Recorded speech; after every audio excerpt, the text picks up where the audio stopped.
मनोजला हे माहित असायला पाहिजे. मनोज कसं आहे माहित आहे का, मनोज स्वतःचे धंदे जेलचे असतील रे बाबा. अरे रेतीची बरास मोजायचे धंदे सगळ्याचे नसतात. त्याच्यासाठी फुले शाहू आंबेडकर वाचावं लागत असते रे. त्याच्यामुळं मनोजचे धंदे रेती टिप्पर आणि काय काय असतंय. त्याच्यामुळं त्याला जेलची हवा. मनोजला त्या पोलीस अधिकाऱ्यांना जी मारहाण झाली होती ना, त्या प्रकरणाला सोडणार नाहीत. आणि कोणतंच प्रकरण ज्याच्यामध्ये हिंसा आहे, ज्याच्यामध्ये एसटी महामंडळातील बसेस फोडलेल्या आहेत, असं एकही प्रकरण गॅरंटी देतो, डंके की चोट पे सांगतो, एक प्रकरण तर मागे घेऊन दाखवू द्या.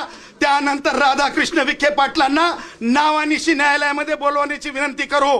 कारण ज्यावेळेस सर्वोच्च न्यायालय सांगतायत त्यावेळेस आर्टिकल 144 भारतीय संविधानाच्या ते राधाकृष्ण विखे पाटील म्हणून त्यांना लागू होत नाही असं नाही, राधाकृष्णनना सुद्धा हे लागू आहे. आणि त्यामुळं हे